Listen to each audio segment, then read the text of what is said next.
नमस्कार दोस्तों। शायद आपने एक मूवी आपको याद आ रही होगी टर्मिनेटर, जिसमें ये दिखाया गया कि एक एआई ड्रिवन रोबोट है और वो इतना डेवलप हो चुका है कि अब ह्यूमंस ही उनके लिए खतरा बन चुके हैं और ह्यूमंस और एआई की पूरी उसमें ह्यूमंस और रोबोट्स की उसमें पूरी लड़ाई उस मूवी टर्मिनेटर में दिखाई जा रही है।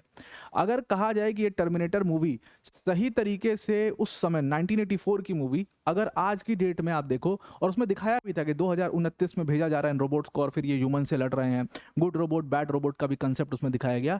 आज की डेट में ये मूवी इतना रेलेवेंट हो चुकी है कि चाइना ने तो यूएस को यहाँ तक भी कह दिया कि अगर तुम इतना ज़्यादा एआई का इस्तेमाल मिलिट्री पर्पस के लिए करने लगोगे तो ये टर्मिनेटर डिस्टोपिया जो है वो हो जाएगा। बिल्कुल जैसा उस मूवी में दिखाया वैसा एकदम बिल्कुल सच में हो जाएगा और वही काम यूएस के साथ हुआ है। तो आपको पता ही कि यूएस ने 1000 टारगेट्स के ऊपर ईरान में अटैक किया एक साथ, और इसमें एक एआई टूल की मदद ली गई जो कि एंथ्रोपिक कंपनी ने बनाया, क्लॉड। और इस टूल की मदद से उन्होंने पूरा डेटा जनरेट किया, टारगेट किया कैसे किया, और 1000 टारगेट्स के ऊपर उन्होंने एक बार में हिट किया। बहुत सक्सेसफुल और खूब खुशी मनाई गई, but one hit actually went very very wrong, जिसका जवाब शायद यूएस को देना चाहिए। और ये बात हर जगह पर पेंटागन ने भी एक्सेप्ट कर ली, इसको न्यूयॉर्क टाइम्स ने पूरा रिपोर्ट में भी छापा। और तो अब दंगापति के लिए थितरई का कोई ऑप्शन इसमें बचा नहीं है। एंड इसको थोड़ा सा समझने की कोशिश भी करते हैं कि how AI can be very very deadly. इस यूएस ईरान वॉर में एक चीज़ और कही गई कि ये वॉर सिर्फ एक वॉरफेयर नहीं था, बहुत सारे वॉर हुए, लेकिन ये वॉर एक तरीके से थोड़ा सा चेंज इसलिए था क्योंकि इसमें आप एक डेडली डेब्यू देखते हो एआई का, आर्टिफिशियल इंटेलिजेंस का डेडली डेब्यू इस वॉर में, और how it can go very very wrong. ये दोनों प्राइम एग्जांपल्स इस वॉर में आपको दिखते हैं। तो डिटेल में इसके ऊपर डिस्कस करते हैं, पर वीडियो में आगे जाने से पहले एक बड़ी अनाउंसमेंट है अनअकैडमी टीम की तरफ से कि अगर आप यूपीएससी सीएससी की प्रिपरेशन कर रहे हो तो Unacademy is your one stop solution. Unacademy ने यूपीएससी सीएससी के 2025 के रिजल्ट्स में जिस तरीके से रैंक्स दी, आपको पता ही है कि ऑल इंडिया रैंक 1 अनुज अग्निहोत्री जी अनअकैडमी के ऑनलाइन प्रोग्राम का स्टूडेंट थे उन्होंने, और बल्कि उनके कई सारे दोस्तों ने अनअकैडमी से प्रिपरेशन की थी जो सेलेक्ट भी हुए, क्योंकि इस बैच में इंडिया के बेस्ट एजुकेटर्स आपको पढ़ाते हैं। मृणाल सर, प्रतीक सर, सुदर्शन सर जैसे एजुकेटर्स यहाँ पर आपको इस बैच के अंदर पढ़ा रहे होते हैं। अभी हमने इस पूरे कोर्स की प्राइस को, खुशी है इतनी, और क्योंकि अनअकैडमी काफ़ी सक्सेस हुआ तो हमने इस कोर्स की प्राइस को काफ़ी ज़्यादा कम कर दिया है। इसको सिर्फ और सिर्फ आप 16,999 में अवेल कर सकते हो। इसका लिंक आपको डिस्क्रिप्शन में मिल जाएगा।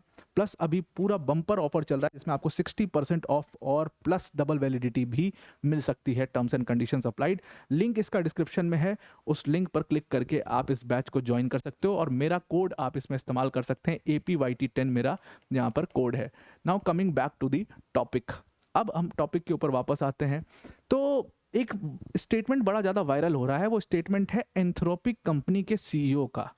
ये स्टेटमेंट उन्होंने जब ईरान और यूएस का वॉर हो रहा था उसके 2 दिन पहले यानी कि 26 फरवरी को उन्होंने एक स्टेटमेंट दिया था, जब उनसे AI model, AI tool Claude के बारे में पूछा गया और उसका यूएस मिलिट्री में इस्तेमाल के बारे में पूछा गया। तो उन्होंने उस समय पर बहुत स्पेसिफिकली इस बात को कहा था कि एआई जो है वो काफ़ी डेंजरस हो सकता है अगर हम उसको पूरी तरीके से अनरिस्ट्रिक्टेड तौर पर यूज़ करने लग जाएं। उनका स्टेटमेंट अगर आप देखोगे तो उन्होंने बड़ा ही फिलोसफिकल तरीके से बोला कि ये कुछ भी कहो, एआई जो है ये है तो मशीन, मशीन और ह्यूमंस का आप कभी भी कंपैरिजन नहीं कर सकते।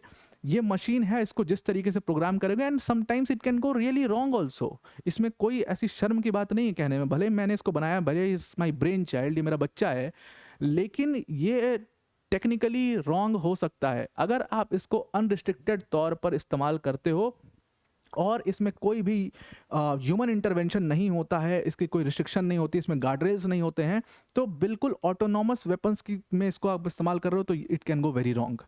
2 दिन पहले इन्होंने इस बात को बोला था और आपको पता ही है कि 2 दिन बाद यूएस ने ईरान के ऊपर अटैक किया। उस अटैक में यूएस ने इस एंथ्रोपिक कंपनी का जो एआई मॉडल था क्लॉड, उसका इस्तेमाल किया और इसके इस्तेमाल से उन्होंने 1000 टारगेट के ऊपर अटैक किया। अब देखिए इसमें क्या था कि इसको पूरे कॉम्बिनेशन में इस्तेमाल किया गया था और 1000 टारगेट्स को, ये बेसिकली करता क्या है ये एआई सिस्टम, ये जो भी सैटेलाइट और सर्वेलेंस डेटा है उसको एनालाइज करता है। उस डेटा को एनालाइज करके ये आइडेंटिफाई करता है कि हमारे रियल टाइम टारगेट्स क्या हैं। अब इसकी खासियत क्या है कि जो टाइम होता है ना, कि जो मतलब टारगेट को लोकेट करना और स्ट्राइक लॉन्च करना, ये टाइम बहुत ही कम कर देता है ये टूल, और इससे पूरा डेटा जो है, पूरा टारगेट्स आइडेंटिफाई करना, सब कुछ करना, फिर स्ट्राइक लॉन्च करना, ये सब कुछ ये टूल एआई क्लॉड कर रहा है in combination with some other system. तो इसका ये पूरा काम था, सारे टारगेट सब कुछ का डेटा इसने ही जनरेट किया था और इसने ही फिर अटैक किया और बड़ा सक्सेसफुल हुआ वो अटैक, ऐसा मानना है। तो बेसिकली इस एआई टूल, एंट्रोपिक कंपनी के एआई टूल क्लॉड ने बहुत सेंट्रल रोल उसमें प्ले किया। अब इसमें जैसे ही ये इन्होंने अपना अटैक लॉन्च किया 28 फरवरी को, आपको पता ही है कि भाई बहुत सक्सेसफुल हुआ ये। सक्सेसफुल भी क्या हुआ कि 1000 टारगेट्स को इन्होंने अटैक किया और उन टारगेट्स में से कई तो कमांड स्ट्रक्चर्स थे। एक तो वो कंपाउंड था जिसमें अयतुल्ला खमेनी और उनका पूरा फैमिली था, उस कंपाउंड को भी जो डेटा जनरेट किया वो इसी ने किया और उस कंपाउंड को इन्होंने हिट किया और आपको पता ही कि पहले दिन ही इन्होंने अयतुल्ला अली खमेनी को और उनकी पूरी फैमिली को एलिमिनेट कर दिया। तो उससे भी ट्रम्प बहुत खुश हो गया, पूरा बोल भी दिया कि ये गजब का एआई टूल है। वॉशिंगटन पोस्ट ने 24 घंटे में उन्होंने बिल्कुल दे ऑब्लिटरेटेड ईरान इन कंप्लीटली। इसीलिए मैंने कहा ना कि टेक्नोलॉजी वॉरफेयर में तो ईरान कभी भी यूएस की कंपैरिजन नहीं कर पाएगा और इसीलिए इट फेल्ड। मतलब पहले दिन उनको कोई आइडिया नहीं था कि एक साथ 1000 एकदम टारगेट, रियल टाइम टारगेट पर हिट करेंगे वो, ये चीज़ का अंदाजा नहीं था उनको और इसीलिए वो कंपाउंड पर अटैक होता है। खमेनी फैमिली को पूरा ये लोग एलिमिनेट कर देते हैं। मुश्तबा खमेनी के ऊपर मैंने वीडियो बनाई कि उनके हालात क्या हैं। वॉशिंगटन पोस्ट ने पूरा इसके गुणगान में पूरा आर्टिकल भी लिख दिया कि अब हमसे कोई टक्कर नहीं ले सकता, हमारा एआई इतना तगड़ा है, हमारा एआई का रियल टाइम डेटा इतना तगड़ा है, यह है वो है। वॉशिंगटन पोस्ट की पूरा आर्टिकल है उसके ऊपर। लेकिन this went really really wrong. हुआ क्या कि जब ये पूरी स्ट्राइक की गई, सब कुछ ठीक था। इस मॉडल को एक्चुअली में ये लोग कैसे यूज़ करते हैं, तो इसमें क्लॉड जो एआई टूल है एंथ्रोपिक कंपनी का, उसको ये जो रियल टाइम टारगेटिंग सिस्टम है पेलेंटियर्स मेवन सिस्टम, उसके साथ इस्तेमाल करते हैं, जिसमें टारगेट प्रायोरिटाइजेशन भी किया जा सकता है। अच्छा, इसी टूल को, एआई टूल क्लॉड को इन्होंने वेनेजुएला में भी इस्तेमाल किया था। वेनेजुएला में निकोलस मादुरो का जो कंपाउंड को इन्होंने हिट किया था एकदम रियल टाइम डेटा के हिसाब से, वो इसी टूल की मदद से किया था और इसीलिए निकोलस मादुरो को सक्सेसफुली ये लोग उठा पाए। और वेनेजुएला वैसे खैर सेटिंग भी थी अंदर की, उसमें वेनेजुएला क्या ही कर पाता, उसमें वेनेजुएला ने कुछ किया भी नहीं बहुत ज़्यादा, लेकिन वहाँ पर भी ये सक्सेसफुल हुए और वही सक्सेस ये ईरान में भी हुए। लेकिन एक स्ट्राइक ने इस पूरे एआई मॉडल को, एआई टूल को एक्सपोज करके रख दिया। वो स्ट्राइक क्या था? एक स्ट्राइक होता है ईरान के एलिमेंट्री स्कूल के ऊपर, जिसमें 150 बच्चे मारे जाते हैं। उस समय उस स्कूल में 150 बच्चे मौजूद थे। सुबह के समय पे अटैक हुआ था और 150 बच्चे उसमें जो है मारे जाते हैं। कई सारे बच्चे थे, 150 बच्चे उसमें मारे जाते हैं और उसके बाद ये पूरा एआई टूल एक्सपोज हो जाता है। थितराई शुरू होती है। ट्रम्प का कहना था कि हमने किया ही नहीं, ये तो ईरान ने ही किया है, ईरान इट वेंट रॉन्ग और ईरान ने जानबूझ करके हमें बदनाम करने की कोशिश कर रहा। हालांकि सारी फुटेजेस सब कुछ आ चुका था, कुछ बहुत छुपाने वाली बात उसमें बची नहीं थी। इजरायली मीडिया ने तो एक्सेप्ट भी कर लिया था कि ये एलिमेंट्री स्कूल के ऊपर एक मिसाइल गिरी है। अब 11 फरवरी का एक, मतलब कि आज के 11 मार्च का, मतलब कि आज से 2 दिन पहले एक न्यूयॉर्क टाइम्स का स्टेटमेंट निकलता है। न्यूयॉर्क टाइम्स एक रिपोर्ट छापता है। उस रिपोर्ट में वो कहता है कि पेंटागन जो है उसने इन्वेस्टिगेशन किया इस पूरे मामले के ऊपर और पेंटागन ने एक्सेप्ट किया कि यहाँ पर यूनाइटेड स्टेट्स की गलती थी और ये गलती इसलिए हुई क्योंकि ये लोग आउटडेटेड डेटा का इस्तेमाल कर रहे थे, यानी कि आउटडेटेड टारगेटिंग डेटा का ये लोग इस्तेमाल कर रहे थे, इसलिए ये गलती हुई। अब रहा सवाल कि ये डेटा आया कहाँ से? क्या ये डेटा यूएस मिलिट्री का था इसलिए आउटडेटेड था? पता नहीं। लेकिन ये डेटा अगर हम देखें, जो हम इतना हल्ला इन्होंने मचाया कि हमारा एआई मॉडल बहुत खतरनाक है, ये डेटा तो एक्चुअल में क्लॉड से आ रहा था। ये डेटा तो वो जनरेट कर रहा था। हमने यहाँ पर देखा भी पहले पन्ने पर कि ये साफ साफ कह रहे हैं कि इसका काम ही क्या है कि ये टारगेट्स आइडेंटिफाई करता है, रियल टाइम टारगेट्स को आइडेंटिफाई करता है। तो यहाँ से चीज़ें, हालांकि इसके ऊपर अभी तक कोई स्टेटमेंट नहीं आया कि डेटा कहाँ से आया, बट यहाँ से एक चीज़ बहुत क्लियर हो गई कि एआई जो है, जो उनके सीईओ, कंपनी का सीईओ खुद इस बात को कह रहा था कि ये बहुत डेंजरस हो सकता है, इट कैन फेल समटाइम्स, अगर ह्यूमन इंटरवेंशन नहीं हुआ तो बहुत मिजरेबली ये लोग फेल हो सकते हैं। वो बात एक्चुअल में सच निकल गई और ये लोग फेल हुए, बहुत मिजरेबली हुए, जिसमें 150 बच्चों ने अपनी जान गंवा दी। ये बात कहने वाले सिर्फ इस कंपनी के सीईओ नहीं, बल्कि बहुत सारे एक्सपर्ट्स ने, सबने यही सेम बात करी।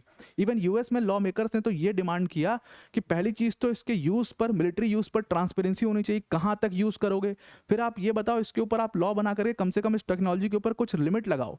अदरवाइज अगर हम इसको अनरिस्ट्रिक्टेड वे में यूज़ करते रहे तो फिर ऐसे ही बहुत बड़ी बड़ी गलतियाँ हो सकती हैं हमसे।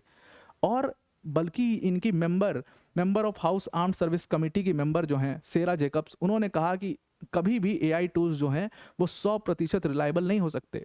दे fail again and again, they fail in subtle ways, लेकिन हम लगातार इनके ऊपर ओवर ट्रस्ट करते रहते हैं क्योंकि हम बचना चाहते हैं काम से, और इसीलिए हम इनके ऊपर ओवर ट्रस्ट करते रहते हैं और कहीं ना कहीं उसी के लिए हमें बहुत बड़ा हर्जाना देना पड़ता है। उन्होंने कहा कि एआई के ऊपर हमेशा एआई के लिए, अगर आप एआई को मिलिट्री पर्पसेस के लिए यूज़ कर रहे हो खास तौर से, तो कुछ गार्ड रेल्स होनी चाहिए। अगर ये गार्ड रेल्स नहीं होंगी तो this is going to become very lethal. जो आपने इसमें देखा, ये डेडली डेब्यू था पूरे एआई का, और एक पहले ही वॉरफेयर में एआई के इस्तेमाल ने पूरी तरीके से सच में मशीन को एक्सपोज किया कि वो ह्यूमंस की जगह कभी नहीं ले सकते।